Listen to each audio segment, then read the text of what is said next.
All right, so... Are we recording? We are. Wow! Yep. What content? Much show. Much podcast. Very wow.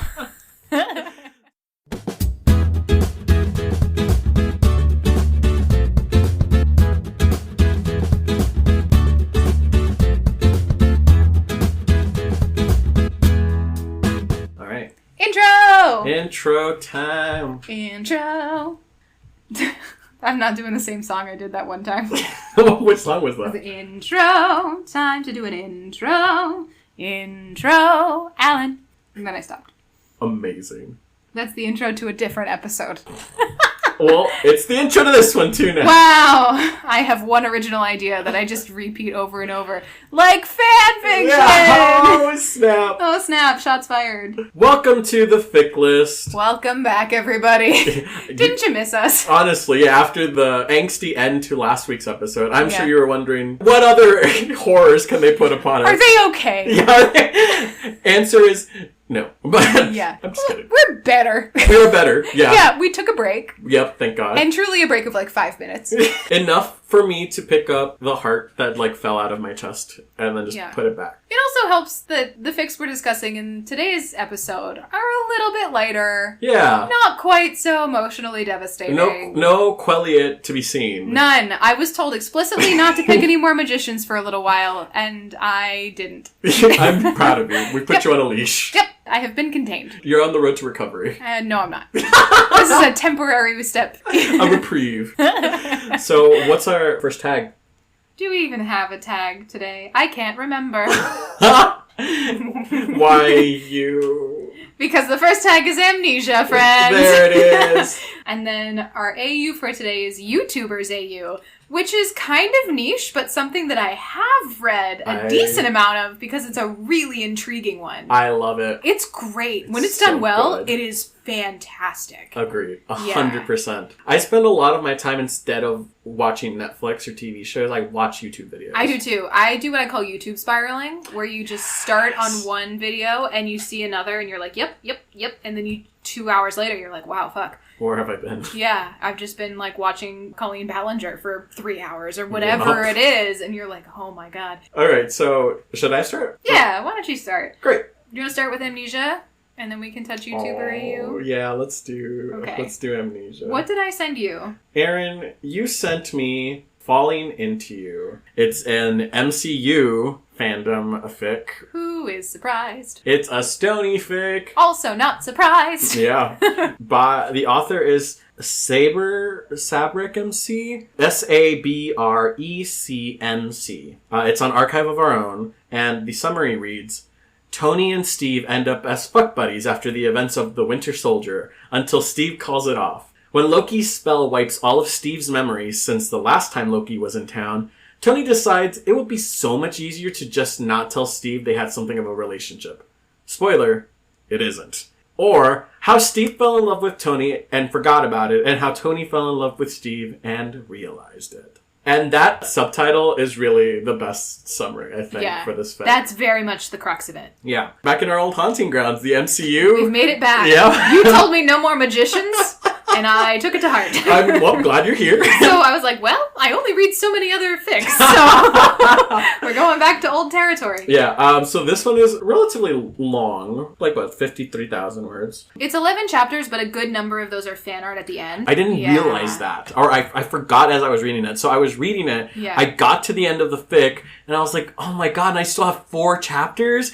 This is the perfect ending, it should end here. And it did, and I was like, oh, thank God they're fan art. Yeah. Because at that point I still had another 3 fics to read, and I was like, thank God. Yeah, and I really love when authors put fan art of their work at the end. I think that's actually really kind of a nice little thing. I love it. Yeah. It's just such a like cute little fandom thing that happens, and it's just so supportive and lovely. And it's artists like recognizing other artists when people are inspired by the things that you write. Crazy. Yeah, I love that. So. Incredible, yeah. So I will start by saying, which no one is surprised, I haven't seen The Winter Soldier. We've discussed this previously, and it still breaks my heart. I am so sorry. You need to just get me here and not, tell me you're going to feed me or something and then just play The Winter Soldier in the background. I will force feed you Winter Soldier. Yeah. So there was a lot of the events that were a little muddy to me, and I wasn't sure where they fit. It bounced between a couple of Avengers storylines that I think if you forgot some of those plot points and those pillars aren't there for you, it was a little hard to get your ground. It was interesting, yeah. So the fic starts at the hospital. Tony and Natasha are waiting to see Steve, who has just had the last 2 years of his memories wiped by a spell that Loki cast. Yeah. Which means that all he remembers is he was unfrozen 2 months ago or something like that. He basically remembers the events of Avengers 1. Yes. And that's really it. Which, when you think about everything that's happened in the MCU past that point to where we are now, the sheer volume of events in between that point and where they land, that's a lot of time. A lot. And most of this fic is told alternating between present and flashback. Mm-hmm. And most of the flashback, all the flashback scenes are Tony's. And you find out that he's kind of grappling with the fact that Cap is not going to have memories anymore of how he and Tony were fuck buddies and had started having sex and were having this relationship that wasn't a relationship, that was undefined, and him being really angry about that and all this stuff, and Natasha being go easy on Steve because he doesn't remember anything of you guys being friends or whatnot. Anything, yeah. Yeah. Steve takes everything in stride, pretty well. He's just okay, that makes sense. I've lost my memories, but okay. He's I'm already 80 years in the future, and a super soldier. And to quote John Mulaney, this may as well happen. Correct. So a lot of the early fic is Steve kind of acclimating again to living in the tower, and Tony trying to be helpful but not knowing how, and a lot of flashbacks to Steve and Tony and how they got started, how they started having sex and stuff, which was essentially the tension just got too much to bear, and Tony kissed Steve, and then they ended up banging in his lab. As is wont to happen in As Stony is wont fics. to happen. That happens a lot in Stony. Really? In the lab? In the lab specifically, where they're having a fight and it's a thing. That wasn't necessarily out of the realm of the typical. No, not at all. The whole story is Tony being so afraid of what he's feeling that he, doesn't realize it. Right. And him sort of, skirting all of the moments where Steve is trying to make their relationship more serious. Right. Than it has been. So it has been very fuck buddy relationship. But he will be oh, I heard about this great burger place. Do you want to go get dinner? And, Tony will respond, yeah, I'll grab the team. Whatever it is, he'll find a way to sort of, not make it a date and basically shut Steve down. Tony's kind of so oblivious that he doesn't even realize that's what he's doing. Exactly. Because he just can't process his own feelings in a healthy manner. Exactly. So at some point early on, Steve asks the group, they're having a game night, was I dating anyone? Really hopefully, with a little hopeful glimmer in his eyes. And, of course, Tony's ugh. Because of what Aaron mentioned, Tony just continuously shooting Steve down when Steve wanted to go on dates and stuff. Steve ended it then, said he couldn't do it anymore, and Tony doesn't really understand why. Yeah, and that was right before the amnesia took hold. So correct. Ooh, awkward. Yep. So for Steve to ask if he was seeing anyone, Tony's ooh, I mean, no. Yeah. But maybe? Yeah. So they tell him no, and then at some point, Tony just decides, I want to try to, get to know him better, to, get some of that back. And, early on, when Tony's trying to get Steve to, reacclimate or whatnot, he takes him on a tour of the tower. Mm-hmm. They go to the gym and, he sees Shifty, which is the punching bag. Oh, yeah. And Steve asks, why is that punching bag named Shifty? And Tony has this whole flashback memory of pre-amnesia Steve punched it, and he's it was looking shifty.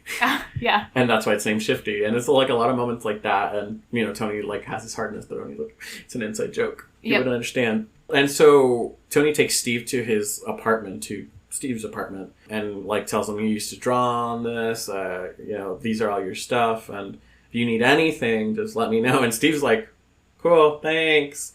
Tony's anything at all. I'm here. Any little bit of a thing that you could need. So I'm leaving now. Oh, did you say something? No? Oh, okay. Yeah, because I want to leave. Yeah, very much that. Fast forward a bit to there's a like gala or some sort, and Tony's at the bar watching Steve being hounded by a ton of people who want to like talk to him and shake his hand or take a picture with him. And he remembers how it used to be he would always be next to Steve, like kind of fending that attention off because he's very much a showboat and Steve is not. And Tony thought of it as his job. Yeah. And wanting to go out there, but he also didn't want to like intrude. And Steve was the one who insisted on coming out to this gala event because everyone was telling him, hey, you don't have to. You're still like getting the hang of things. And he was like, no, I want to go because Steve is very tired of being coddled. Yeah. So Tony's trying to give him some space and whatnot. And I think there's a flashback to when Tony asked Steve to go to like a social function with him. Steve was like, well, I don't really know how to dance. And Tony's like, well, I can teach you. And Steve is like, oh, really? You would really? And he's like, he has this like really hopeful like smile and it's really cute. And Tony's like, yeah, sure. And then he grabs his tablet and types in on YouTube. Like, he's like, here, this channel, like, shows really simple steps and, like, you can just learn it really quick. And Steve just looks so crestfallen. He's like, oh, yeah, great. Then, well, I guess I better go learn this before the thing. Tony's like, yep, bye. Yeah. And it's so heartbreaking. Yep. I just keep breaking your heart. You're not kind to me. I'm not. I break my own heart, too, if it makes you feel better. Good. Yeah. So we're back at the Amnesia timeline. Right. And Steve starts to, like, hold up his arm like he has the shield in front of him. Kind of like, so he's, like, very uncomfortable. It looks like he's having an episode. And so Tony, like, swoops in, as Natasha puts it. Swoops in, does his thing, and takes him out into, like, the balcony and stuff. And Steve is like, you don't have to coddle me, and he's very angry. And Tony's like, no, this is what we used to do. I'm comfortable doing this because I've done it my whole life, and you are comfortable with other things. And this is our dynamic. Yeah. And Steve was like, oh, okay. And Tony then says, I hear that there's a place close by that has the best onion rings in the city. Do you want to just dip and go? And Steve was like, yeah, let's do that. So they go to the diner and they have a good old time. Flashback to that time when Steve asked Tony if he wanted to go to this particular diner, and Tony's like, nope, thanks. So Tony's like basically righting the wrongs that he has done Steve without really recognizing that that's what he's doing at this point. And realizing that he will really like Steve. And he's like, oh, this is great. It's very much the personification of you don't know what you have until you've lost it. Yeah. Because that's what Tony's realizing. He's getting another chance at this, and he's like, how could I have never realized that, you know, he's so funny and he's so warm and he makes me feel this way. So at the end of the diner date, they go back to Steve's, they're in the common room at the tower, and Tony just like goes for the kiss. And Steve like pushes him back and he's like, no, I'm not that way. Sorry, I'm not that way. And Tony is like, oh, he hasn't come to terms with the fact that, he might not be straight. 2 months ago, he was in the 50s? 40s. He was in the 40s. He was old enough to enlist in the 40s. Right. So, different time. Exactly. There's this really cool moment, maybe not cool moment, but there's this really fascinating moment early on in one of the flashbacks where Tony found a paper that Steve had to fill out to enlist that basically said that he had never engaged in any like perverted actions or homosexual type devious things. Behaviors. Yeah, devious, that was the word, yeah. And he's throwing it in Steve's face, and Steve was like, well, it was a very different time. One of the things that Tony's kind of grappling with throughout the entire fic is that, and this is very much a fandom thing, where his dad had this like idolization of Captain America and all of that, and neglected Tony, essentially. In this fic, Tony hated his dad for it, and hated Captain America for it, but was also weirdly obsessed with Captain America. Right. And so he thinks like, well, if he had been honest, or if he had come out, if I'd known that Captain America was gay, that would have done a lot for my self-esteem when I was a young kid. And it's such an interesting dynamic. And Steve is like, you can't put that on me. Exactly. You can't. It was a different time. I could not possibly have done that. It's one of those really interesting things. Navigating queer history in fic is so interesting to me, because I think when you're looking at historical placements, you do have to reckon with the ways in which queerness existed in history. And like, that's an interesting moment of like how we perceive public queerness now versus how it existed in history. Like, not very far away history. Yeah. And, like, how much change has happened in the last, 50 years or so. Because really, when you're looking at World War II, you're looking at 10 years before Stonewall, at least. Yeah. And well before the AIDS crisis, and 50 years before gay marriage. Yeah. And we're on the other side of that now, having our own experiences of queerness and what that looks like. And for a modern day character to grapple with somebody who is very much before what we consider the like pillars of queer history in the modern era, that is an interesting dynamic. Yeah, I love it. So from then on, he apologizes to Steve, and he's like, I'm sorry, let's just go back to being friends and whatnot. And then he pulls out all the stops. He asks Jarvis, like, is there any clips of Steve asking me out to things? Jarvis was like, yeah, I found 47 instances. Here are the videos. And Tony's like, motherfucker. He's like, well, there has to be times where I asked him to do things. Jarvis, how many times did I ask Steve to go to things? And Jarvis is like, I have found 6 instances. And Steve said yes to all of them. Whereas Tony said yes to, like, 4 or something like that. Nothing. Exactly. He said, no instances. Exactly. So Tony then takes those like videos and basically takes Steve to do the things that Steve was asking him to do. Yeah. So at one point he takes him to the Metropolitan, right? Yeah, I think they go to the Met. And there's so many like really cute details in it. Like there's at one point, a big thing is that Tony realizes that when they're in the workshop, that Tony will just start talking about like astrodynamics or whatnot and thermodynamics, and Steve is just not like, it's flying over his head, but Steve is just happy to hear him talk about something that he likes so much. And so when he's giving Steve the tour, he notices in Steve's apartment like a really beat up copy of like an astrodynamics textbook. And he's like, why does he have this? And we as readers understand that it's because Steve was trying to understand something that is important to Tony a little bit more. So Tony going to the museum is kind of him like, oh, I know he likes art, let me do that. And it's so sweet. Yeah. And at some point, I think at the end of that, they go to the Met, and then afterwards they go to have fondue, because that's something that Steve had told him pre-Amnesia that he had never had, and he was curious to try. Right, and it was a reference back to Captain America: First Avengers, where like he and Peggy had that conversation about fondue. Oh, it's a thing. Alan, remember. So the fondue became like a joke when he had a crush on Peggy in the first Captain America movie. Yeah. And Peggy was talking about going to fondue with some guy, and she really meant like go out to, eat or whatever. And they were driving around or something, and he was like, oh, so you and he fondue? And fondue became a little bit of a euphemism. Adorable. And so when he brings it up, it's a reference to Peggy. And that's also where his little moment of like, oh, you are making fun of me comes from. Oh, I see. Which is maybe wouldn't have made sense. It didn't. Steve's response is like, oh, now I know you're just pulling my leg. Exactly. And he was like, no, I'm serious. Like, let's go do this. And he was like, are you sure you're not making fun of me? Because this is a thing that people make fun of me for. Sweet. Yeah, he's like, no, we're going to actually go try this. I wish I had that context. Yeah. So they go have fondue, and they have a lovely old time. At some point, I think at the end of the evening, Steve asks him, were we dating? And Tony's like, what do you mean? Huh? And Steve is like, why is it always you? Like, I have dreams about you every night. You ask me out to do a bunch of things that I like to do. You know so much about me. I have drawings. I have so many sketches of your hands, of you. And it's like, oh. Oh, boy. Yep. And that's when Tony's like, no, we weren't dating, but I felt like we could if we wanted to, and I want to. Yeah. And Steve was like, okay, great. So I'll see you tomorrow for lunch. And so they're going to have lunch the following morning. But Tony gets up a little earlier to, like, make toast and coffee and be cute for things. And Steve comes out and says, okay, I'm just going to grab a shower. Goes to shower, comes back. No. I just remembered everything. I apologize. You just un-amnesia'd yourself. I'm back, everyone. Yep. Alan remembers yesterday when he read this fic. So one of the flashbacks that Tony has is of Steve opening up to Tony about a good day he remembers, which was him and Bucky like on a rooftop in Brooklyn listening to a Dodgers game, eating Cracker Jack, and how Bucky got like the cool prize, the decoder ring. And that was just one of his good days. And so Tony was going to be really cute, and he looked for the one game that the Dodgers won in Brooklyn, but he asked Jarvis to find that footage and like cleaned it up and like enhanced it. He hunted down original Cracker Jack with the decoder ring for Steve. He was going all out. He bought, what was it, like glass Coca-Cola stuff. Like he was going all out for this date.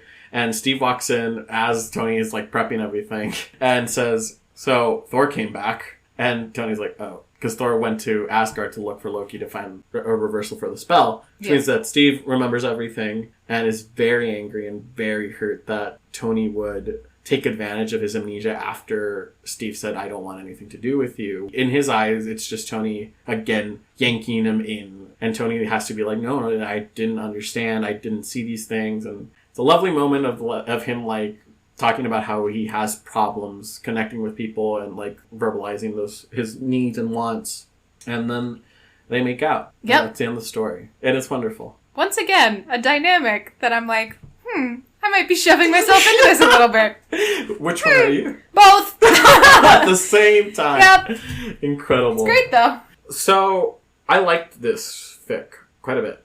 My only gripe, and it's a pretty big one, is this is very much the type of fic that you like, which is, it is all, like, it's just so much descriptors, and, like, this is what Tony's thinking, and, like, it is. And, like, this is what Steve is thinking. And it's very heady. It's so heady. It's so fucking, like, to the point where I feel like the narrative becomes circular, and, like, we talk about the same thing over and over, like, 3 times before we finally move on. Yeah. And I'm like, we can condense this and, like, really focus in on the narrative, and it would be phenomenal. I think that's a fair critique. That was the only thing that was driving me crazy about this fic, because I was like, I was in it, and I loved all of the, like, I thought the relationships were there, really dynamic and fascinating characterization. Yeah, it just dragged a long time. Yeah. But I really enjoyed this fic. I thought it was really good. I would give this 3.1. Yeah, I was going to guess 3.2 for you, so that's actually pretty on the nose. I was thinking 3.2, but I was like, no, I feel like I default to 3.2 a lot. Yeah. But yeah, 3.1. I feel comfortable there. Yay. Yay. What did I read from you? Oh. Yep. In another episode of Erin's Gonna Fuck Up the Names. I cannot wait. And this is something that I should know. Yeah, in theory? Alan sent me technically 2 fics for this, but they are 2 one-shots that really should have been 1 2-part fic, in my opinion. Yeah. So I understand why he sent both of these. The title is called It's Only a Paper Moon, and this was written by Whittakers, Whittackers, on Archive of Our Own. It is a Les Miserables fandom fic. Do you hear the people singing the song of angry fics? It is between... I don't know what it is. I was more confident with the Naruto. That's so fascinating. I believe... Enjolras? Enjolras. Oh, fuck. Enjolras. I cannot pronounce French, guys. I went to France and spoke Spanish. That's a real true story. In college, I went to visit Paris because a friend was studying abroad there, and instead of attempting to learn minor French phrases, I asked everyone if they could speak Spanish because I could speak enough conversational Spanish to get through because I cannot speak French. That's amazing. Enjolras and Grantaire? Yeah. That one's a little easier. It might have like a different pronunciation, but I just saw it say Grantaire in my head. Okay. It's an alternate universe modern setting fic. Yes. It's also sort of like an established relationship. They're married and all this kind of stuff. The summary of this fic. Grantaire goes to sleep one night, drunk, depressed, and hopeless. He wakes up married, successful, and in love, with no memory of how it's happened. Unfortunately, Grantaire's brain won't accept nice things happening to him.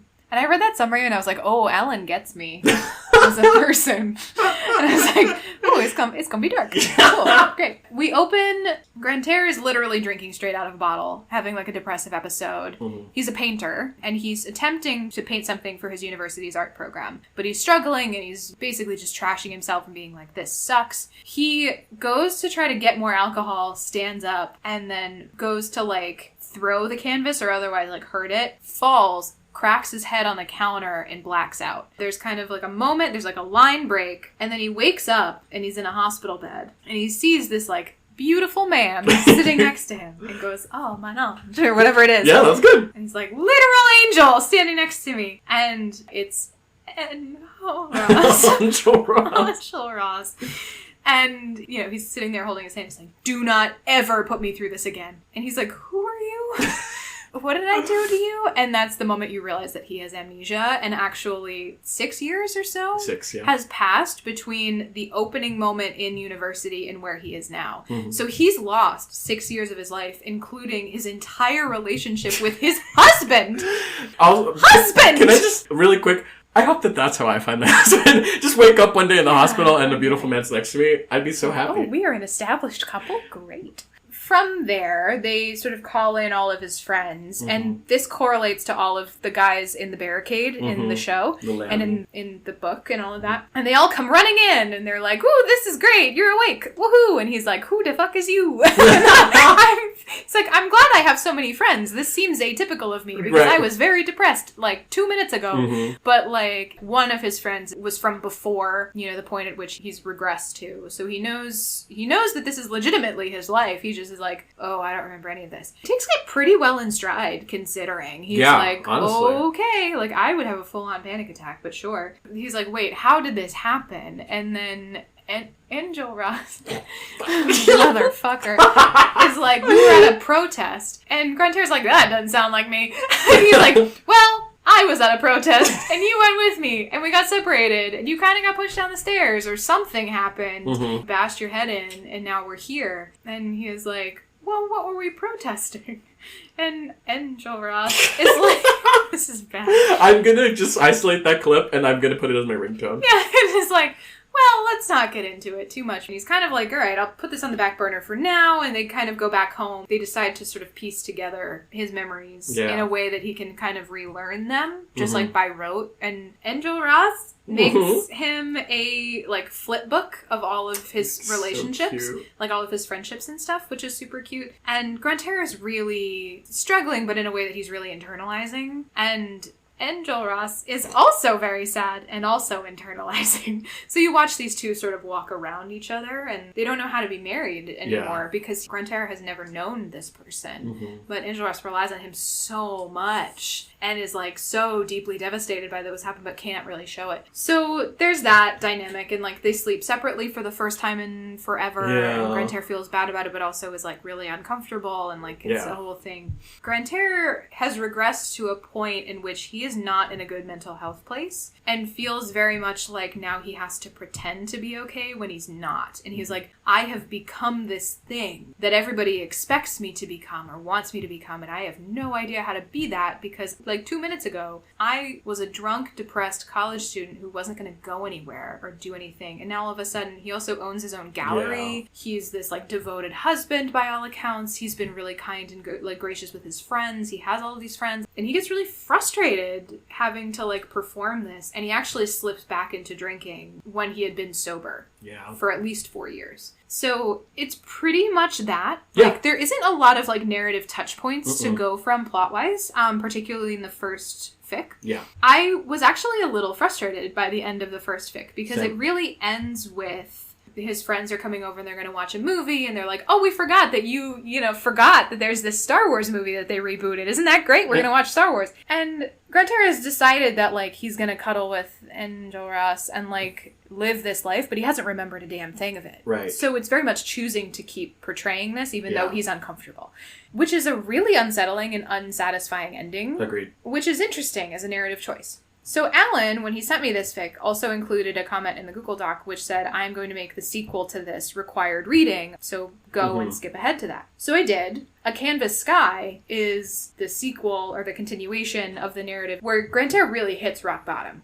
He starts drinking heavily, hiding it from Angel Ross and not copping to it. He isn't painting. He isn't meeting up with his friends, but he starts to slowly recover his memories. Yeah. And he has to, like, grapple with those because he realizes that it's not all good. So he has this idea of who he had become in his head as this, like, perfect, devoted husband and all of these things. But then he remembers, like, the times where they had broken up. And it was because Angel Ross had done something wrong or they had a really nasty fight. And he kind of talks about how he's like, I was sort of living in ignorant bliss of how painful this was. Now that I have this pain back, it's like, oh, this is something that I wish it wasn't so raw again. So he slowly but surely renews his memory. And in that The protest kind of comes back into play because it becomes clear that Enjolras, one of the things that he's working on that's keeping him up at night is this case. He's a lawyer, and it's a labor dispute case, but it's actually a really dangerous case.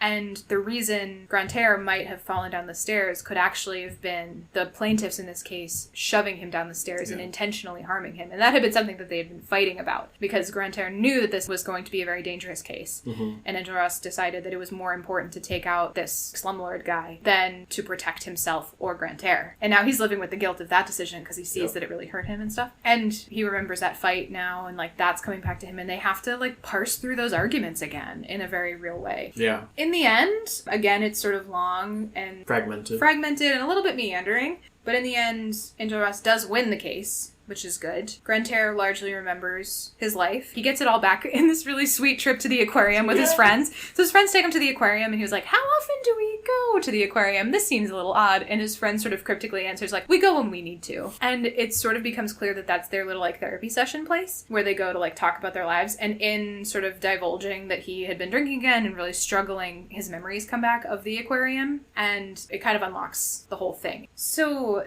that ends up being pretty good. And he and Enjolras, like, definitely move past their fight and reach sort of an understanding of like why he had to do the case and why it was good that he did it ultimately, and like they move forward from there, the stronger for it. Yes. But it was a little bit narratively meandery. Yes. I didn't mean I didn't like it. I actually quite liked it. Yeah. But it's hard to recap something with very thin plotline. And one of the reasons I chose this was for the last 4 episodes, my heart of hearts, I was like, I know I need to introduce Enjolras and Grantaire into the mix. Yeah. I just didn't know when the time was, and I found this and I was like, perfect, the time has come. You're like, I can't wait to hear Erin butcher this name every time she says it. Honestly, I thought you were going to butcher the Japanese name, so when you couldn't do the French, I was like, what happened? It's way worse with French. That's so interesting. I don't understand French. But one of the reasons I chose this was because I kind of like to choose things specifically for the general tags that take a new twist on them. And I thought that this was really interesting in that I feel like a lot of amnesia fics are from the point of view of not the person going through the amnesia. Yeah. But like, oh. People around him. Exactly. Like, oh, he lost his memory and we're trying to help him. But this was pretty heavy on Grantaire. It's truly from his perspective. Like, literally the first bit, like, he's in college, he's like hating himself, hating his work, hits his head, boom, wakes up, and like, that is so interesting. That's such a good, like, jump.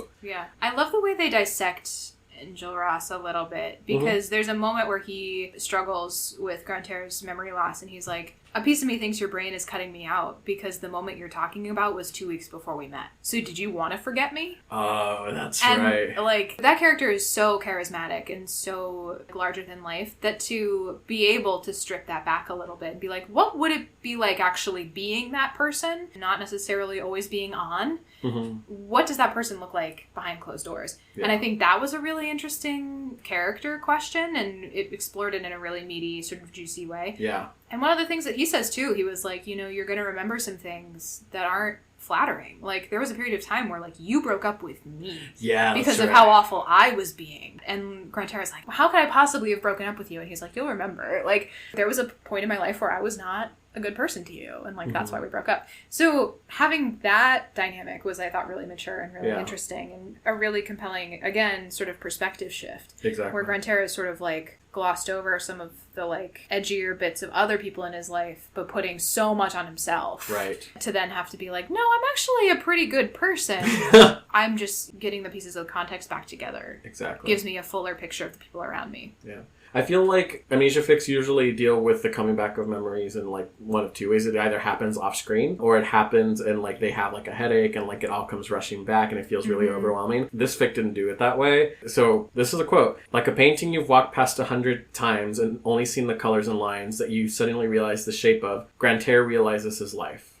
It's just from one moment to the next, it's there. Yeah. And I think that's really interesting. It felt to me like this person did a little bit more research into traumatic brain injury than just, oh, I'm going to use this in a fic as a device. Right. It felt like this was somebody who put a little bit of research into it about what would happen if you had this kind of brain injury, how it would be handled, what the symptoms would be, that kind of stuff. It seemed very grounded in a reality. And I don't know anything about traumatic brain injury in that way, so I have no idea if it's actually, but it read very measured and a lot less like, oh, this dramatic thing happened, and more like, oh, this is what this would be like to have this experience. Agreed, yeah. So would you rate it, Aaron? It is good. I think, despite my sort of like assessment of it as meandering, I think this is a 4 for me. Oh, like it's pretty good. You did really well with your choices this time around. Thank you, God. Yeah, I would say that this is good. Like, it's something that I actually kind of want to read more in this universe and like see this fleshed out a little bit more. It's a ship that I understand, and instinctively I'm like, ooh, there'll be more, because it totally makes sense. Yay! I'm glad. I liked it a lot. Oh, I'm so glad.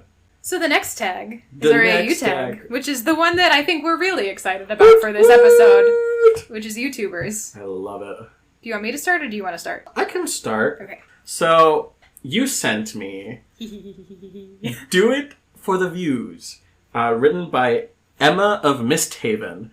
It is on Archive of Our Own, and it is a To All the Boys I've Loved Before fic. A new fandom! Yeah! I'm so proud of you. A miracle. Have you seen this movie yet? Alan? No. Alan? I have not. Alan, this movie is incredible. I You know. must see it. I know. I would love it. You would. I'm It's so so bummed. good. And this is something that you lose something if you don't have the movie behind you. Well, darn. Maybe I'll come back to it. Yep. So the summary reads, so we are talking 1 collab every month and a half on Lara Jean's channel and 2 appearances every fortnight on Peter's. Trina outlines after half an hour of discussion of agreed terms, as well as 5 pictures each per month on Instagram. Sounds perfect to me, Peter's manager agrees. Because that is Lara Jean's life now. Drafting a contract not just for a collaboration with Peter, but for a fake dating arrangement between the two of them. And look, Lara Jean is not stupid. She gets it. Lots of celebrities date for PR, and she even knows a YouTuber or two who had sketchy relationships for views. She just never really thought she would be one of those people, though. Parentheses. The one where Peter is a vlogger, Lara Jean has a baking channel, and everything is clickbait. Incredible. This is one of those summaries where they just plucked. They just, it's an a piece excerpt. of it. Yeah. Yep. Which is fine. Yeah, so this is a YouTuber fic, and Lara Jean has this, baking channel, and it started off as not a really big thing, but her sister Kitty gets a new camera for her birthday, and she's like, alright, we're gonna make it big. And really, Lara Jean starts to make a following for herself. She's, in the intermediate. She's not, A-list, but she's well known enough to, go to VidCon and do things. Yeah, she's certainly well known enough where that's her job. She is a YouTuber by trade. Exactly. Which is sort of the step up from, I have a day job but do YouTube on the side. Mm-hmm. She has reached the point where this, pays the bills. But she's not huge yet. And she's certainly not as big as Peter Kavinsky, who is the leader of this, squad of vloggers. Of course. So, this picks up when Lara Jean goes to her 3rd VidCon. Mm-hmm. So, Lucas comes up to her at some point and tells her he was instructed by Chris to take her to a party at a penthouse. It turns out to be Peter Kavinsky's penthouse. Yeah. And so she texts Kitty, who is all about the YouTuber stuff, and she's really into it, and she's like, we are going. Yeah. Absolutely. Yeah. And Lara Jean's like, alright, I guess, whatever, sure. Uh-huh. She's like, I doesn't usually go to those things, but every now and again she likes to dabble. Yeah, she's like, I'll go. Sure. Yeah. If Kitty wants to go. And Chris is a friend, so sure. Yep. So she's at this party, and she's talking to a drunk Chris when the guy next to her, inserts into the conversation, recognizes her, essentially. Mm-hmm. And then the guy next to her, of course, is Peter Kavinsky. And they, get to talking, and there's, some flirting. Mm-hmm. And it's one of those things where it flash forward, a few hours later to, people are leaving the party, people are asleep, passed out on couches and stuff, and they're still talking and just having a really good time. Yeah. Eventually she realizes what time it is, and she's like, oh, I've got to go. And they go back to their hotel room, and a day ends when she checks Instagram, and she has a notification, P_Kavinsky started following you. And it's so cute. And then, so she's back at her house after VidCon, and her manager calls her and asks, without any greeting, what did you do? And Lara Jean's like, I just woke up, what? Nothing, why? I just woke up from, sleeping for 10 hours after VidCon. And her manager's like, you just gained almost 8,000 subscribers overnight. And it just keeps going up. What the heck happened? Yeah. So some research from Kitty shows that Peter Kavinsky gave her channel credit in one of his vlogs, because that's his big thing, is he does daily vlogs or whatnot. Mm-hmm. And she appeared for a split second, so he credited her. And so people have started to We're like, ooh. Speculate, Yeah. This fic does this thing that I love, which is they create fake comments with the YouTube comments with this so good. Love it. So people are asking who's that girl with him at 326? Jen has left the chat. OMFG, is that song Bakery with Peter? Are they dating? from Mrs. Kavinsky. Yeah. The YouTuber, so good. It's amazing. Yeah, and that's the first sort of time that they talk about Jen, who in the movie is Peter's ex-girlfriend, who he, like, fake dates Laura Jean to get back at. Ah. Yeah. So we cut to the little excerpt that I read from the summary, which is Laura Jean and at her agent's office with Peter Kavinsky and his agent talking about the terms of a fake relationship. Laura Jean's kind of awkward about things because she doesn't know how to, like, she doesn't like being in a vlog. It's like she doesn't like the daily thing or the pranks that they do, so she's feeling like really uncomfortable and doesn't know how to start. So I think they start with a collab on her channel where she asks Peter, like, what do you want me to make you? And what is she making him? Fruitcake cookies. Fruitcake cookies. Is that a thing in the movie? No. Oh, thank God. No. And she was just like, why he chose fruitcake cookies, I don't know, but there's no accounting for taste. And he's like, it's a good idea. And she's like, no, it's not. It's so but good. I indulge you. Yep. And so they do this collab, and it goes really well. And from there, it's a lot of, like, instances of, like, her getting more comfortable on his vlogs and, like, getting the sense of humor and kind of being adopted by the squad. And she's, like, really starting to feel like part of a family and, like... And spending a lot of time with Peter. Yeah, like, he will just come over... Like, actual time with him. Yeah, he will just come over when she's, like, prepping a video or something, or be editing on the floor next to her while she's cleaning up. And she mentions that he ends up with flour in his hair without realizing it. Yeah. And so they just sort of do the date. They do, like, a pseudo-dating thing, but it's not. It's all fake. Like, it's not... They aren't actually dating, but they really get to know each other and, like, develop this relationship that is more real than I think they had expected. Exactly. One of the parts I really liked was when, I think this is one of her first visits to the house, if not the first visit to, like, the squad's house. And Peter pulls her aside and says, would you mind doing the outro for this vlog with me? And so she's like, no, of course. And he's talking like, oh, that's it for today's vlog. This is Laura Jean. Make sure to check out the video that we did on her channel. And she says, spoilers, Peter has terrible taste in cookies. And then he's like, no, I have amazing taste in cookies. They turn off the camera and he laughs and says, oh, well, you're not going to let me live it down? And she's like, never. And he says, I mean, it's okay to have bad taste. She responds, yeah, you should see my boyfriend. And he's like, wait, say that again for the camera. Yeah, like, she's really funny. Yeah. And, like, actually really good at stuff. She's so down like, to earth. Super down to earth and super nice. And so not what this Jen relationship was. Yeah. Because Jen is, in this version of it, is an Instagram model. And is, like, really fake. And that relationship was super toxic. So this is, I think, Peter's first experience with a girl who is actually pretty chill and, like, very grounded and really not interested in the fame thing and doesn't treat him like a stepping stone to whatever. As Banana Manana notes 5 hours ago, anyone noticed how much more relaxed Peter is now? Like, I don't want to catfight her shit, but he never really looked happy with Jen. It's so nice to see him acting like himself again. No. And Mrs. Kavinsky's comment at the end of this chapter was LJ's look of horror at 126. Oh, you sweet summer child, you cinnamon roll, too beautiful, too pure. I was like, is that Aaron's account? Is Aaron Mrs. Kavinsky? Yeah, this person really got the voice of YouTube comments and, like, fandom comments. It's incredible. It's really accurate. Yep. So, the second chapter and the last chapter in this kind of opens with Peter asking Laura Jean if she'll go to a party with him, which is a little strange because she has been going out to parties with him before. And so she understands, like, oh, this is like a big deal. Is she going to be there? And he's like, yeah, she will. And she asks, are you trying to make her jealous? And he says, what? No. How? What? No. A little? Yeah. Yeah, not jealous in a fight to get me back way. More look at what you gave up on and how much better I am off without you, if that makes sense. And it does. Yeah. So they go to this party and it's really cutesy and he like goes to get her a drink or whatnot and she's very comfortable. She's with Chris and Lucas, I believe, and she looks at Jen from across the way and is intimidated a little bit. She also has this moment where she was like, oh, Jen looks so different in person. That's right. She uses a lot of Facetune in her Instagram, which I guess makes sense, but Laura Jean does have this little moment of like being a little petty, which is like actually really great. It's so good. Because Laura Jean can be a little petty. She can come across as really sweet and innocent, but she can also be a little not that. And that was a great nod to that character trait of hers, where she can be a little petty.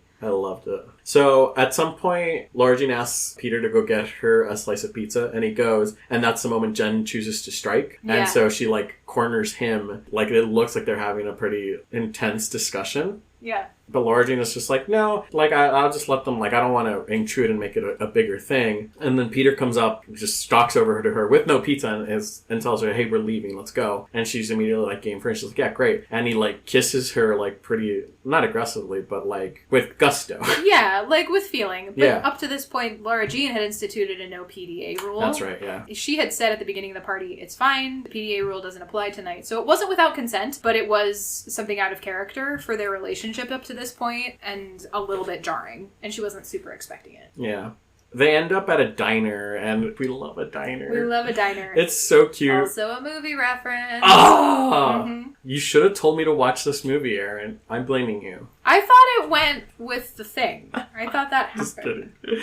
You were supposed to have watched it months ago. Well, So. any whomst. Oh my god, not again. So Peter's like in a bit of a funk, and Laura Jean asks like, hey, is everything okay? And he looks at his phone and he's like, she's blowing up my notifications. Essentially, like, she's on her Instagram story calling him out and making him look like the bad guy, which is what she did at the beginning right before he broke up with her. That's how manipulative she's been. Laura Jean says, we'll open Instagram, let's give her a taste of her own medicine. And they took like a cute diner selfie, no fancy captions or anything, but just like a really, like a snapshot of a really lovely moment. And it's wonderful. Yeah. So, a thing that was established right before the party, or at the first party when they were at VidCon, is that she had made out with John Ambrose the year before. It was established that it was nothing, but John Ambrose is part of this, squad. So, at some point, after the diner, the cute diner moment, John Ambrose finds Laura Jean in the kitchen as she was, getting a snack or something, and he has, this old book that his grandmother had collected of a bunch of recipes and stuff, and his grandmother wanted her to have it because John Ambrose had shown her some of her videos, and her grandmother liked her a lot and wanted her to have it, and it was this really sweet moment. And Laura Jean was like, oh, well, you should collab, you should come on and we can try to bake one of these recipes. And Peter's at the door frame, and of course no one noticed that, and he's very hurt about it because the collabs had been just between Laura Jean and Peter at this point. Yeah. And he was like, oh, so now we're just gonna let other people in, that's fine. And Christmas came and went, and that was the end of their contract period, so they were no longer obligated to fake date or whatnot. They come back, Laura Jean and Kitty come back from Korea where they spent Christmas, to Chris being like, pack, we're going somewhere. They go to this cabin. Well, in the movie it's a ski trip, it's a class ski trip. I see. So this translated into them going up to a cabin in the snowy mountains. Right, to spend New Year's. So there was room in Peter's car, one spot in Peter's car and one spot in Chris's car, and Laura Jean says, I'm going with Chris, and it's awful. Yep. And Peter's like, Yep. And I think at this point it's just because Laura Jean is trying to she knows she likes him, but is trying to put some distance between them. Right. Well, their contract's over, and she's like, he has no reason to still want to be around me. Exactly. It's over. It's fine. But So they're at the I'd like cabin. to still be his friend. Yeah. You know? So they're at the cabin, and everyone's having a good time, and someone, let me see who is it. I think it's Lucas. Lucas comes up to her and tells her, hey, you should go talk to him. He's moping. And she's like, what do you mean he's moping? I'm the one with the feelings and the pining. And he goes, oh no, baby. Yep. Oh no. Who's the one who instituted a no PDA rule? Who's the one who has been distancing herself from him? Who's the one who was super open to collabing with other people versus who's the one who got all salty? If anyone's pining in this relationship, girl, it's him. And he's the one moping in the hot tub, so go get him! Yup. You've read this more than once. It's also exactly what happens in the movie. Oh, really? Yeah. That's amazing. Yeah. So she goes to the hot tub in her Hello Kitty pajamas and asks, hey, why are you ignoring me? And he's real bitter bust about it. He's like, what do you mean? I'm the one ignoring you. He's like, I had these, a bunch of snacks and, Japanese sodas and Pocky and, stuff for us to listen and talk about because it's a 4-hour trip. Yeah. And you chose to go with Chris. It was the saddest thing. Yeah. Not really, but it was funny. Yeah. But then she's like, well, I don't really know how to date people. That's not a thing I do. Yep. I didn't know. He's like, okay. And then they make out in a hot tub. Yep. And that's the end. Yeah, that's pretty much it. Pretty much it. Yeah. And they decide to be together for real. Yeah, they talk about how the story. contract ended on Christmas, and they're like, yeah, cognizant of that fact, and they still make out. So They're like, oh yeah, this is real. Yeah. Oh good. I'm glad you liked it. Yeah. Despite not having seen it. It was really cute. I enjoyed myself. I thought it was really clever in how it used YouTube and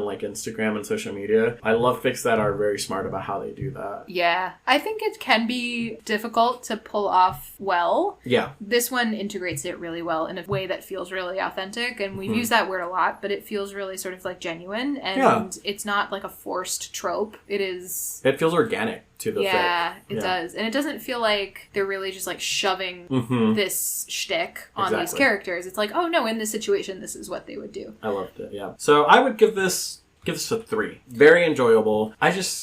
I wonder if your rating would go up if you saw the movie. If I saw the movie, yeah. I wonder that, too. Yeah. Because I can't really think of anything I didn't like. But I think you miss I must have missed, like, a lot of the relationship building. Because the one thing that this doesn't do that other fics that I've read do is, like, characterization. I think this relies pretty heavily on you knowing the characters and knowing the characteristics and what they do. So that might affect my score. Yeah. Well, like, because all of the boys in the squad are boys who are she has loved before. Yeah.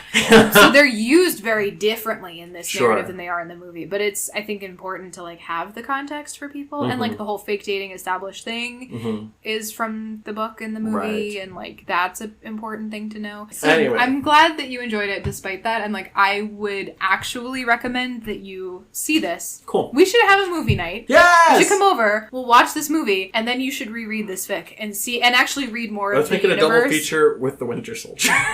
Yeah. Very different. Very different. But yes, do that and then revisit this fic and see if it changes your mind. I probably will, yeah. Yeah. I like that. Cool. And finally, what did I send you, Erin? You sent me Married for a Week? ? Exclamation point. By Gravity Centered on AO3. 3 guesses as to what it is, friendos. Because it's One Direction RPF fic. Harry and Louis Tomlinson. Yay! Who I still read as Lewis, but it's fine. Well, you know, though. I do know. In this one, the tags are alternate universe, college university, YouTuber Lewis, fake marriage. Louis! God fucking damn it! You're doing so well. I just did it.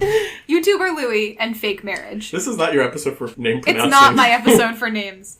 The summary is in italics, which I think is actually kind of important. And it says, "Hi guys, smiley face. You might recognize Harry from 1 or 2 of my old videos. I was tagged in the Married for a Week challenge, so I asked him to be my husband. We had to live together for a week and take each other out on a couple romantic dates and that. Check out the video to see how it went, smiley face. Give it a like if you enjoyed, and maybe subscribe if you haven't already. Love you all.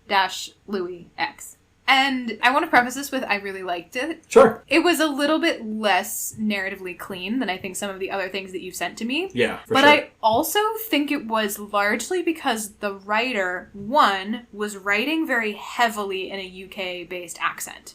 So that came through very clearly, and it was also written as somebody would speak. Yeah. So you were losing some of the grammatical cleanliness of the narrative, but you got a very real sense of like, oh, this is happening real time. Right. Which is interesting in a YouTuber AU. It goes day by day through basically what happens in this Married for a Week challenge video, which is a ripoff of BuzzFeed's actual Married for a Week challenge videos. Louis is an established YouTuber, and Harry is his, like, ex-roommate, friend he's a little distant from now, and somebody that he has said yes to being his fake husband for the week, which is a recipe for a good thing.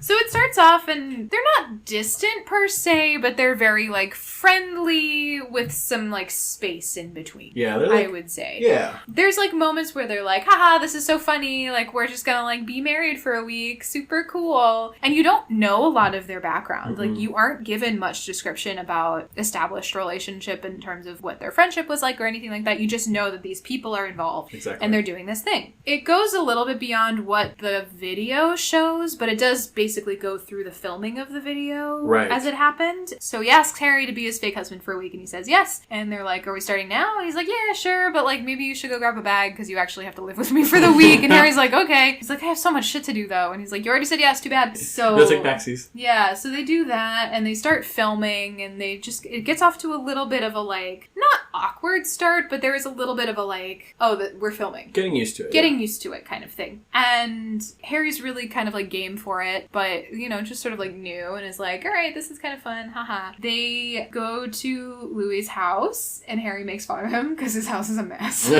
They go buy each other wedding rings from, like, a Goodwill or whatever. Like, so they buy each other these rings, and then they really kind of lean into, like, the campiness of it. Yep. And they're like, honey, I'm home, every time they come home, and it's just like, they're just being really silly. Mm-hmm. And then I think the moment that it shifts and you start to get a sense that they have some history is when they're getting ready for bed, and Harry comes around and he's like fully naked. Yup. And he just walks in and he's like, Louis talking to his camera, and he's like, so I don't know if you guys knew this, but Harry and I used to live together. How much you want to bet he's going to come into this room full naked right now? I would bet a lot of money because I lived with him for long enough to know. And he does. And he was like, told ya. And he comes in and he like puts some underwear on, which is like good. And then they decide to share, they're going to share a bed. Yeah. He's like, we're going to do this and it's going to be fine. They're very comfortable with each other in that moment. I was like, that is not a thing that I would have with friends. Like, that's sort of the first indication to me that, like, something else has happened here. Right. But it's very much framed as, like, nah, that's just, like, they're friends, and it's cool. But I was like, you are a little bit comfortable with his naked body, which is interesting. So they sleep, and it's cute, and they go to bed, and it's great. And he's like, are you going to stay up a little bit longer? And he's like, yeah, can you sleep with the light on? And they're like, yeah, it's fine. And they go to bed, and it's very normal. It's, like, very friend sleepover domestic, normal. Yeah. It's very domestic. And then the next morning, Louis wakes up, and he opens his camera, and he's like, Harry snores. This is the worst. This is why I don't share a bed with him. It's been years. I had forgotten. Yep. And Harry's like, I'm so sorry. So Harry goes to class, and Louis realizes that they never actually officiated their marriage. They never had a ceremony. And he's like, I'm going to go collect him from school, and we're going to go do this, and it's going to be great. So they grab their friend, Zane. Zane is in this one. He is, but he's not the officiator. Oh, he's hanging out with Harry, and Louis steals him from Zane. Yeah. And he goes with Niall. Yeah. And Niall officiates a fake wedding in a park that everyone who's there thinks is real. Yep. And they have a moment of like, oh shit. Oopsie. That's okay. It's fine. They kind of think it's funny and they like move on. So they officiate this cute little wedding. They then go on a couple of dates. Woot woot. And through the course of the dates, the sort of romanticism of it builds. Mm-hmm. And you start to get the sense that like, this might be opening a door for particularly Louis, but also Harry seems to be taking this fairly seriously, and like you feel like, I see where this is going. You know, you go through it, and there's dates where they go to the beach, and it's really pretty, and they go and look at the stars, and it's really romantic, and they reconnect for the first time again with the star dates. I want that date. Me too. Okay, really quick tangent. I don't know. I might have told you this. I was dating this guy when I was living in Central Texas. We were together for like a month or something. Really short, and he wanted to take me to hang out with his friends, meet his friends. So we went, and it was like out there. It was like a half hour away from the city I was living in. So middle of Texas, nothing but like farmland. It was crazy. So we got to the trailer, I'm sure. Where his friends were like hanging out, and I got out and I looked up, and the star had never been brighter. Yeah. And it was like one of those moments I was like, "Hey, come here, look at this," and he didn't care. He was just like, "Well, my friends are inside." Dump him. He's like, "Come on, let's go," and I was like, "But oh." And I did. I dumped him like 2 days later. Fantastic. That was the moment I was like, I would think that was the moment I was like, I can't do this. If you can't take a moment to stop and look at this and wonder with me, I don't care. Yeah, no, not your person. I will say. Yeah. I promise not to go down the magician's path during this episode. But there's an interview with Hale Appleman where they asked him, you know, if you were to take someone on a date, what would your perfect idea of a date be? And he was like, it was like a speed round question. Yeah. He was like, take them up to the, you know, tallest building in New York and look at the skyline. And I was like, oh, fuck, that's really good. Oh my god. I was just like, I'm imagining myself yes. on this New York City building skyline with this beautiful man. And I want it so badly. So anyway, that's my Hale Appleman divergence for today. Yeah. That was the one. You're done. I get one. Anyway, back to this One Direction RPF that you sent me, because you also fantasize about celebrities. Let's not cast. I don't know what you're talking about. Let's not cast stones from our glass houses. Okay, but I didn't send you 2 One Direction fics in 1 week. You didn't, but this is the second RPF fic that you sent me in this batch that we're talking about. Anyway, so Louis largely is sleeping with pajamas on. I don't know what about it, but he loosens up and he ends up sleeping in just like underwear next to him, and it's the first time that they're sleeping basically like skin to skin. Yeah. And he just is like, oh shit. Oh fuck. He cute. I'm cute. I got some boner. That would be your fan fiction. Yeah, it was great. And so he's just like, oh no. So they get to sort of later in the week and they have to go on these dates, and they're getting more and more elaborate as it goes on. And they have that moment where they're like, oh, it makes it feel more real, doesn't it? And, like, he's like, yeah, it feels like there's some elements of this that are more real than not, I think. Like, oh, I do care about you as a person. Is that the date where... Oh, no, it's after the beach where Louis vlogs about, Harry and I used to hang out all the time. That stopped when I moved out with my girlfriend. I no longer live with that girlfriend, but we've been building back up our friendship because there was a period of time where I really didn't talk to him very much, and this week is actually really great. So they go to the fair after that, and it's so stinking cute. It's adorable. It's really adorable, and like Louis wins a teddy bear for Harry. But like by telling the carnival lady who runs the like ring toss game that they're married and he's trying to win something for his husband, and she like gives him it, and I'm like, you lied again. But for the greater good. Yeah, and it was really cute, and he was like, are you sure? And she's like, I have a bunch more of these in the truck, don't worry about it. Yep. So they have this like really super cute date, and they go up on the Ferris wheel, and Louis keeps having these little moments of like, no, this is for us, which is very romantic but also very like feelingsy, where all of a sudden he's like, I don't even want to film this right now because this is for me. Exactly. And like that is where you realize, oh, this means more to him. Mm-hmm. And then they just start sleeping, and they're just like deeply entangled. I love there's a Tumblr post going around that was like, give me fake dating, give me sharing a bed, I want surprise limb entanglement, or I want nothing. Like, give me limb entanglement. Would it be fair to say, Aaron, that people can see this post on our Tumblr? I did reblog it on the Tumblr because it was so accurate, where I was like, yes, I do want surprise limb entanglement. Same. It's so good. Oof. So they wake up and they're like, okay. Louis gets a little bit of like a morning boner over Harry's tattoos because it's the first time he really takes a look at him and is like, ooh, you've gotten new tattoos since I last saw you. Yep. You're a little bit more toned since the last time I saw you. Shit, you're really great. And he is just like, oh no. And then Harry goes to like make him breakfast, and Louis is like, fuck.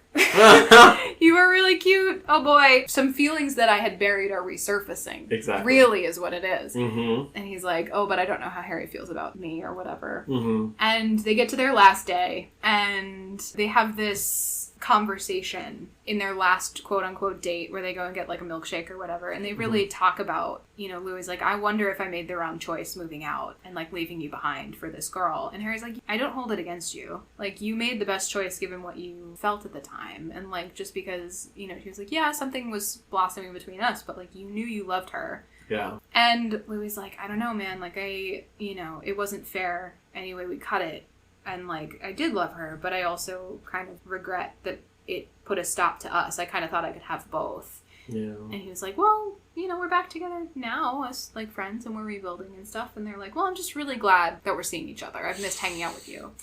And then when they get home, Harry's like, all right, well, you go lay down. It's been a long day. I'm going to just go, like, cook up something quick. Do you want dinner? And he's like, yeah, oh, yeah. And then do you want to do your confessional thing? Because Harry was like, oh, I should take the camera and do a little bit of a, like, how I'm feeling about it thing. Right. So he goes, yeah, I'll do that. You go take a nap. You probably shouldn't be around for that anyway. And then I'll just make dinner and it'll be fine. So Louis goes to, like, lie down, and in that interim space, Harry records his confessional and also sets up, like, this beautiful little, like, candlelight dinner, puts the camera behind, like, a book on the bookshelf, and is like, I made you dinner. And Louis is like, you did all this while I was sleeping? And he's like, yeah. And he's like, what, okay?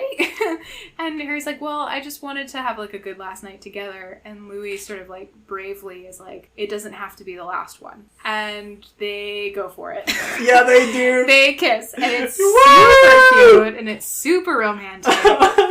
And Harry's like, oh, you should know the camera's on. Like, that's a thing that I'm going to tell you right now. But before we go any further. Yeah, and Louis is like, what? And he's like, where'd you put it? And he was like, well, I wanted to get your reaction, and then I didn't expect you to kiss me, but like, it's cool. And then they have dinner, and it's really cute. Harry just ends up being like a little like octopus of affection. Yeah. And he's just so into him, and he's just retweet for octopus of attention. Yeah, really. And he was just like, Louis like, I have to do some editing, and Harry's like, it's fine. I could just like distract myself by kissing your neck a whole lot. Yes. And he's like, that's distracting. And he's like, it doesn't have to be. Like, you can take care of yourself. It's fine. I'll just be over here like cuddling the shit out of you. Oh. And he's like, oh my god. So they like jump each other's bones, but in a super, super romantic way. And they have a really good night together, and they talk out what they want next and where this is going to go from there. And they're together.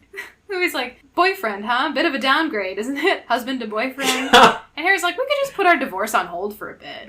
I'm like, it's fine. And Louis like, yeah, that's cute. So they've decided that they're going to be like an established couple. I loved this. I think I needed it, given all of the angst that I had rehashed and opened up. And like, this was just... The phrase tooth-rotting fluff comes to mind. But it was really good. And like, I liked it a lot. I'm glad. Even though I think prose-wise... It's not as on point as some of the other things that we've discussed. I think it comes from a narrative choice more than, like, not necessarily being well done. Right. I think there's elements of it where the grammar's not great, but, like, it certainly didn't take me out of it. And, in fact, because it was so colloquial, it actually made it better in some ways. Because I was like, I can hear this video coming together. Like, I can see it. Right. So that was cool. I would definitely rate this like a solid 3.8. Nice! Oh, yay! Yeah. So your glad average just went up. I know. Honestly, the last like 2 episodes, my average just shot up. Yeah. I'm so happy. So it was a good time. Thank you for sending this. Of course. I don't think I will ever understand the appeal of One Direction, ever. But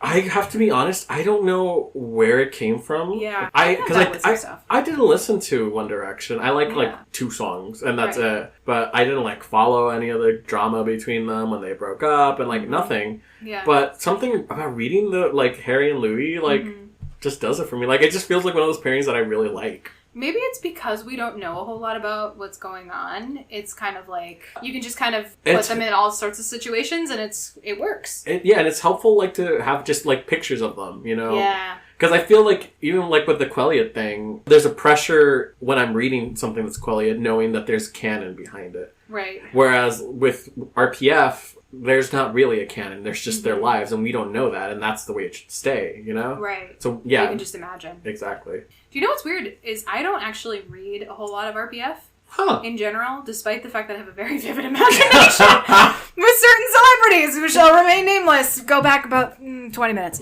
And, yeah, but I don't actively seek out RPF of celebrities that I have, like, crushes on or anything like that. Oh, yeah. I think that'd be interesting. I don't know that I could do that either. That's not really a thing that I do. I mean, the only actor that I read any amount of RPF of is Chris Evans. I was about to say, yeah. But it's never him with other actors. It's always him with either a reader self-insert, which is a whole genre of fic that we should talk about. I was going to say, I love a good reader self-insert. Me too. Yes. I love those. I actually think they're delightful. Same. Or him with like an original female character. Yeah. Who is essentially a reader self-insert with a name. That's what that is. I was like, okay. But it's interesting because I don't do this type of RPF often, where it's like 2 real people. Right. Like, that's not what I go for. That makes sense. Yeah, no. It was a good time. Cool. Well done. I'm glad that we ended on the fluff, as opposed to the heart-wrenching angst that was last episode. Yeah, I agree. This was we needed to, like, calm down. Yeah. We got real deep there for a minute, then we had to just, like, back up. Mm-hmm. It's like... I'm going to say a phrase that, like... I can't wait. Belies the thing. It's like fanfiction aftercare. We had to be just gentle with each other for a little bit. Yep. I just outed myself as someone who reads slightly kinkier stuff that I have copped to up till now. Oh, I can't... We're going to do a kinky week at some point. It'll be great. Oh my god. Yeah, it's going to be super fun. It's going to be great. Keep listening to the fic list. Please. Because, boy, this only gets more fun the longer we do it. And hey, be part of the conversation. Send us your recommendations, any fics that you've read recently or that you are reading. Yeah. I will say we try to keep it to things that are less than 20 chapters or like not crazy long, just so we can actually read it before we talk about it. Yeah. But that's not to say don't send us stuff that you like that's longer, because we might do a couple of like more long-term fic episodes. So send us your stuff that you're into and definitely get us out of these fandoms that we're just all 5 of them so settled into. Like, please, there's a Google Doc that you can actually get from our Twitter account, and you can submit stuff anonymously there. You can put your name on it if you want, but we won't know who it is. Just send us your recommendations, and it's a good time. So follow us on Tumblr, follow us on Twitter, like us on iTunes, Spotify, and or SoundCloud. Yeah, and then tell your friends. Reach out. Yeah, tell your friends. Rate, review. We will see you guys on the next episode. Bye.